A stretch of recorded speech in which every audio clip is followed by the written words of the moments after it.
तो hello guys, मैं Gagan and welcome to my YouTube channel wrestling slammer. और आज हम बात करने वाले हैं आज ही फ्राइडे नाइट स्मैकडाउन के बारे में। तो वीडियो को लास्ट तक देखना और पसंद आए तो लाइक और सब्सक्राइब भी जरूर कर देना। तो स्मैकडाउन की शुरुआत हमें होम टाउन गर्ल बियांका बलेयर के साथ देखने को मिलती है और क्योंकि ये उनका होम टाउन था तो उन्हें काफी अच्छा चेयर भी मिलता है क्राउड से। बियांका बलेयर फिलहाल ब्रोकन फिंगर से सफर कर रही है और उन्हें देखकर लग नहीं रहा था कि वो 100% क्लियर है रसल करने के लिए। यहाँ बियांका बलेयर क्राउड को एड्रेस करती है और इससे पहले वो ज्यादा कुछ बोलती है हमें एंट्री देखने को मिलती है नाओमी की। नाओमी का यहाँ कहना है कि वो फिर से बियांका बलेयर के साथ आना चाहती हैं और चाहती हैं कि पहले की तरह सब कुछ ठीक हो जाए। आज बियांका बलेयर की मदर भी बैठी हुई थी क्राउड में। इसके बाद नाओमी कहती है कि वो उनके घर भी गई थी उन्हें ढूंढने के लिए, जिसके बाद बियांका बलेयर को गुस्सा आ जाता है और वो नाओमी से कहती है कि तू मेरे भरोसे के लायक नहीं है और अब वो दोबारा से उन पर ट्रस्ट नहीं करने वाली। यहाँ नाओमी भी धमकी दे देती है बियांका बलेयर को कि वो उन्हें और उनकी मदर को स्ट्रेचर पर लेकर आ जाएंगी। देखकर लग रहा था कि अब हमें एक ब्रॉल देखने को मिलने वाली है नाओमी और बियांका बलेयर के बीच में। तभी एंट्री होती है जेड कारगिल की। जेड कारगिल यहाँ आकर नाओमी से भिड़ जाती हैं। इसके बाद नाया जैक्स भी यहाँ आती हैं और हमें मैच देखने को मिलता है नाया जैक्स, जेड कारगिल और नाओमी के बीच में, जो कि मनी इन द बैंक का क्वालिफाइंग मैच था। ठीक ठाक मैच हमें यहाँ देखने को मिलता है। और बात करें मैच के एंड की तो नाया जैक्स नाया लेटर लगाती है जेड कारगिल पर, लेकिन नाओमी नाया जैक्स को रोल अप करके इस मैच को जीत जाती हैं और अब वो क्वालिफाई कर गई हैं मनी इन द बैंक के लिए। इसके बाद बैक स्टेज से हमें सोलो सिकोआ, जेसी मटेओ और जेकब फाटू देखने को मिलते हैं। यहाँ आर-ट्रुथ भी होते हैं जो कि जेसी मटेओ को सोलो सिकोआ का बच्चा समझ लेते हैं। इसी के साथ वो उन्हें चैलेंज भी कर देते हैं मैच के लिए।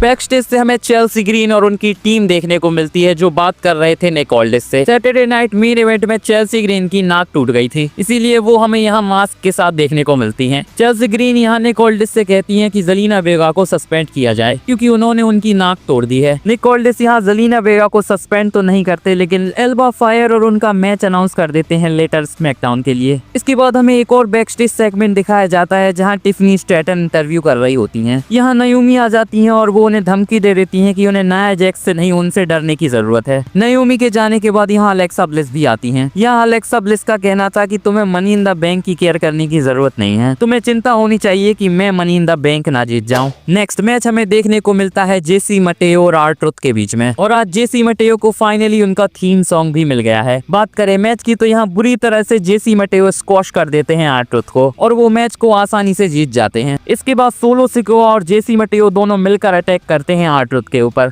और आर-ट्रुथ को बचाने के लिए यहाँ हमें जिमी ऊसो देखने को मिलते हैं। जिमी ऊसो यहाँ चेयर के साथ आते हैं लेकिन जेसी मटेओ वहाँ से भाग जाते हैं। इसके बाद हमें सोलो सिकोआ और जिमी ऊसो का फेस ऑफ देखने को मिलता है। तभी जेसी मटेओ पीछे से अटैक कर देते हैं जिमी ऊसो के ऊपर, लेकिन यहाँ देखकर लग रहा था कि सोलो सिकोआ ऐसा नहीं चाहते थे क्योंकि वो फिलहाल ट्राई कर रहे हैं कि जिमी ऊसो उनकी टीम में आ जाए। इसके बाद नेक्स्ट हमें देखने को मिलते हैं रिंग में स्ट्रीट प्रॉफिट्स, जिनका कहना था कि वो फिलहाल किसी से नहीं डरते और अपनी चैंपियनशिप को डिफेंड करने के लिए रेडी हैं। इसके बाद फ्रेक्सियोम उन्हें इंटरप्ट करते हैं और रीमैच की मांग करते हैं टैग टीम टाइटल्स के लिए। इसके बाद हमें यहाँ MCMG और DIY भी देखने को मिलते हैं। इसके बाद लाइट्स आउट होती है और हमें व्हाइट सिक्स की एंट्री देखने को मिलती है जो कि सभी टीमों पर अटैक कर देते हैं और फिलहाल देखकर लग रहा है कि व्हाइट सिक्स को WWE टैग टीम डिवीजन में ही बुक करने वाली है। वैसे फिलहाल WWE ने स्मैकडाउन का टैग टीम डिवीजन काफी तगड़ा बना दिया है। आज WWE यहाँ NXT के भी कुछ सुपरस्टार्स को लेकर आई थी NXT को एक्सपोजर देने के लिए और इनके वर्ल्ड कोलाइड में होने वाले मैच को हाइप करने के लिए। इसी के चलते हमें जेवॉन इवांस और ईथन पेज यहाँ देखने को मिलते हैं और नेक्स्ट मैच हमें देखने को मिलता है रे फिनिक्स, जेवॉन इवान और लॉस गार्जास के बीच में। ये मैच काफी अच्छा था जहाँ रे फिनिक्स की परफॉर्मेंस देखने वाली थी। और बात करें मैच के एंड की तो ईथन पेज इस मैच में इंटरप्ट कर देते हैं और अटैक कर देते हैं रे फिनिक्स के ऊपर, जिसका फायदा लॉस गार्जास को मिल जाता है और इस मैच में उनकी विक्ट्री हो जाती है।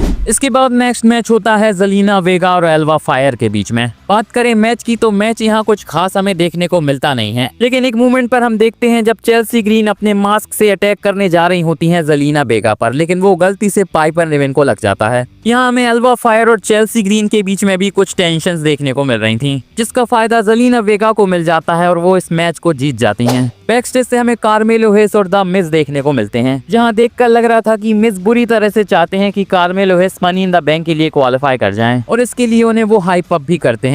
इसके बाद हमें बैक स्टेज से जेलिना वेगा और जूलिया का भी इंटरेक्शन देखने को मिलता है, जहां जूलिया की नजरें इंटरकॉन्टिनेंटल टाइटल पर हैं। नेक्स्ट हमें रिंग में देखने को मिलते हैं डेमियन प्रीस्ट। देखकर लग रहा था कि सैटरडे नाइट मेन इवेंट में स्टील केज मैच के बाद डेमियन प्रीस्ट की आंख लाल पीली हो चुकी थी। यहाँ डेमियन प्रीस्ट तारीफ करते हैं ड्रू मैकिंटायर की और कहते हैं कि मैंने जिस ड्रू मैकिंटायर को सैटरडे नाइट मेन इवेंट में फेस किया वो सोशल मीडिया वाला ड्रू मैकिंटायर नहीं था, और यहाँ वो ड्रू मैकिंटायर की रिस्पेक्ट करने की भी बात करते हैं। इसके बाद वो कहते हैं कि अब उनकी नजरें यूनाइटेड स्टेट्स चैंपियनशिप पर हैं। इसके बाद हमें एंट्री देखने को मिलती है जेकब फाटू की, और यहाँ हमें रैंप पर जेकब फाटू और डेमियन प्रीस्ट के बीच में स्टेयर डाउन भी देखने को मिलता है। इसी के साथ नेक्स्ट हमें क्वालिफाइंग मैच देखने को मिलता है जेकब फाटू, अंड्राडे और कार्मेलो हेस के बीच में। इसके बाद मैच स्टार्ट होता है और मिस शुरू से ही चुल करने की कोशिश करते हैं इस मैच में, लेकिन जेकब फाटू उन्हें ठिकाने लगा देते हैं। इसके बाद यहाँ सोलो सिकोआ और जेसी मटेओ की भी एंट्री होती है, और बात करें मैच के एंड की तो गलती से जेसी मटेओ और सोलो सिकोआ डिस्ट्रैक्ट कर देते हैं जेकब फाटू को। इसके बाद हमें जिमी ऊसो की भी एंट्री देखने को मिलती है जो कि जेसी मटेओ पर अटैक करते हैं, और इस पूरे डिस्ट्रैक्शन का फायदा मिल जाता है अंड्राडे को, जो कि जेकब फाटू को रिंग से बाहर फेंक कर पिन कर देते हैं कार्मेलो हेस को। और अब अंड्राडे क्वालिफाई कर गए हैं मनी इन द बैंक के लिए, लेकिन शायद अब यहाँ जेकब फाटू बिल्कुल भी खुश नहीं होंगे सोलो सिकोआ और जेसी मटेओ से। इसी के साथ बैकस्टेज से ही हम जेकब फाटू को देखते हैं जो कि बुरी तरह से फ्रस्ट्रेटेड हुए पड़े थे। यहाँ सोलो सिकोआ भी आते हैं जो कि जेकब फाटू से कहते हैं कि मैं तेरी हेल्प करने की कोशिश कर रहा था, लेकिन जेकब फाटू कहते हैं कि मैं आखिरी बार बोल रहा हूँ, मुझे तेरी हेल्प नहीं चाहिए। यहाँ सोलो सिकोआ को देखकर लग रहा है कि अब वो कुछ तो करने वाले हैं। इसके बाद हमें स्मैकडाउन का मेन इवेंट देखने को मिलता है जहाँ फर्स्ट एंट्री होती है कोडी रोड्स की, और बहुत ही तगड़े पॉप के साथ कोडी रोड्स रिंग में आते हैं। यहाँ कोडी रोड्स फाइनल बॉस की बात करते हैं जिन्होंने उनकी लिमिट्स को क्रॉस करवा दिया। इसके बाद वो जॉन सीना की बात करते हैं और कहते हैं कि जॉन सीना वही कर रहा है जो उसने कहा था। इसके बाद कोडी रोड्स कहते हैं कि अगर जॉन सीना ने रेसलिंग को रुन कर दिया तो उसका ब्लेम मुझ पर आने वाला है। इसके बाद कोडी रोड्स डायरेक्ट वार्निंग दे देते हैं जॉन सीना को कि वो जॉन सीना की ऐसी की तैसी करने वाले हैं। इसके बाद यहाँ कोडी रोड्स जे ऊसो को बुलाते हैं और हमें जे ऊसो की एंट्री देखने को मिलती है, और जे ऊसो के आते ही जॉन सीना की एंट्री हो जाती है। जॉन सीना रिंग में आते हैं और कहते हैं कि तुम दोनों जॉन सीना की तरह बनने का ट्राई कर रहे हो और इससे मुझे बड़ी प्रॉब्लम हो रही है। यहाँ जॉन सीना कोडी रोड्स और जे ऊसो से कहते हैं कि तुम दोनों किसी काम के नहीं हो, लेकिन एक बंदा है जिसमें दम है मेरी तरह बनने का, जिसके पास अच्छे फॉलोअर्स हैं और अच्छा खासा फेम भी है। और इसके बाद हमें लोगन पॉल की एंट्री देखने को मिलती है। क्राउड ऑब्वियसली यहाँ लोगन पॉल को पूरी तरह से बू कर रहा था। लोगन पॉल यहाँ कहते हैं कि ये दोनों नेपोटिज्म के शिकार हैं, लेकिन जॉन सीना और Logan Paul self made star हैं। इसके बाद वो कहते हैं कि जॉन सीना चैंपियनशिप के साथ यहाँ से चला जाएगा और मैं होऊंगा WWE का फ्यूचर। यहाँ थोड़ा बिलो द बेल्ट भी चले जाते हैं कोडी रोड्स जब वो लोगन पॉल से कहते हैं कि बैक स्टेज जाकर लोगन पॉल जॉन सीना का पीस मेकर साफ करने वाला है, और यहाँ हम समझ सकते हैं कि पीस मेकर से किसे कंपेयर किया जा रहा है। इसके बाद हमें यहाँ एक ब्रॉल देखने को मिलती है जहाँ कोडी रोड्स और जे ऊसो स्टैंड टॉल करते हैं, और इसी के साथ स्मैकडाउन ऑफेयर चली जाती है। तो इस मेन इवेंट के सेगमेंट के साथ WWE ने इनके मैच को अच्छे खासे तरीके से बिल्ड कर दिया है, और लोगन पॉल और जॉन सीना की जोड़ी फिलहाल काफी एंटरटेनिंग लग रही है।